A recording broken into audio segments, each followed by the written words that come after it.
आपको, पूरे देश को ये बताने आया हूं कि हमने 3 कृषि कानूनों को वापस लेने का, रिपील करने का निर्णय लिया है।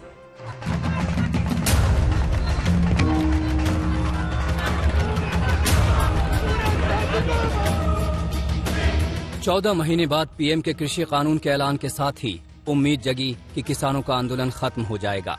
बिल वापसी के ऐलान के बाद किसानों की पहली मांग थी कि जब तक संसद में कानून वापसी नहीं होती तब तक वो सरकार पर भरोसा नहीं करेंगे। जिसके बाद शीतकालीन सत्र के पहले ही दिन संसद में कानून वापसी पर मुहर लग गई। 3 कृषि कानून वापस हो गए, लेकिन नहीं खत्म हुए किसानों के मुद्दे और न ही खत्म हो रहा है किसानों का आंदोलन। जंग एमएसपी समेत कई और मुद्दों तक पहुंच गई, जिसे लेकर किसान डटे हुए हैं। भारत सरकार बातचीत करे, जो मुकदमे हैं उनका, जो किसान शहीद हुए उनके बारे में, जो एमएसपी गारंटी कानून है उसके बारे में, तो ये सारे सवाल हैं हमारे। अभी इस तरह से कोई मोर्चे खत्म नहीं हो रहे।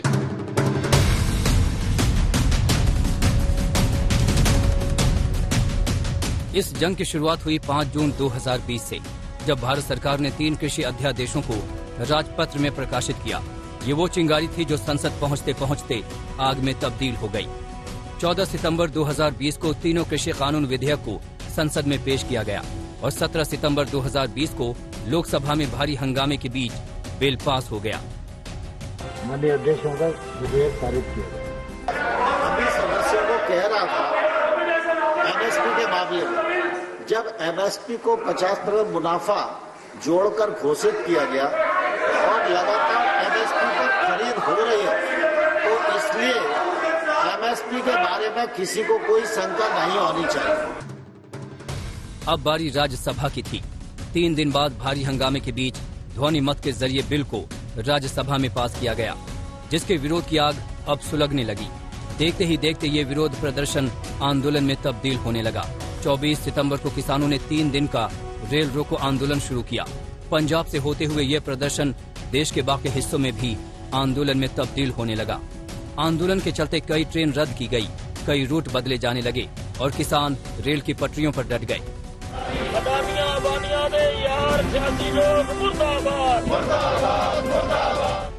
इस बीच राष्ट्रपति रामनाथ कोविंद ने तीनों कृषि विधेयकों पर हस्ताक्षर कर दिए, जिसके बाद किसान संगठनों ने आर पार की जंग का मूड बना लिया।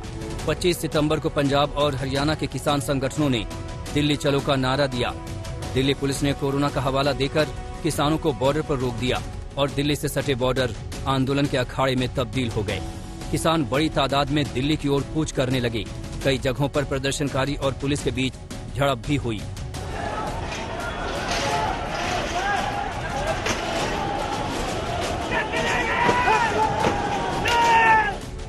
दिल्ली की सीमाओं पर किसानों ने डेरा डाल दिया, टेंट लगने लगे, खाने से लेकर सोने तक का इंतजाम हो गया। साफ हो गया कि ये आंदोलन जल्द खत्म होने वाला नहीं है। देखिए, अगर आप पंजाब जाएंगे ना तो 2 तरीके से आपको मक्की की रोटी बनाने को सिखाई जाएगी, एक हाथ से, और एक ये जो नए नए लड़के पॉलिथिन से सीख रहे हैं। लेकिन देखिए, ये भी अपना अंदाजा, इन्होंने कहा कि अब यहाँ आए हैं, नशा ये है कि कोई भूखा ना मरे, कोई भूखा ना मरे, नशा ये है। लंबे घमासान के बाद सरकार की ओर से कृषि कानून पर बातचीत का ऑफर आया। कई दौर की बातचीत चली। सरकार की ओर से कानून में कुछ संशोधन करने पर सहमति बनी, लेकिन किसान तीनों कृषि कानून वापस लेने पर अड़े रहे।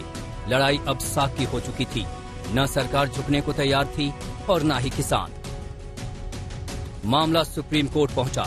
सुप्रीम कोर्ट ने 3 कृषि कानूनों पर रोक लगा दी और सभी स्टेक होल्डर्स को सुनने के बाद कानूनों पर सिफारिशें करने के लिए 4 सदस्यीय समिति का गठन किया, लेकिन कोई ठोस नतीजा नहीं निकला।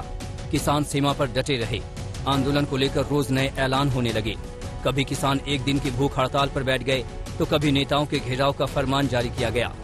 इस बीच मामले पर सियासत भी तेज होने लगी।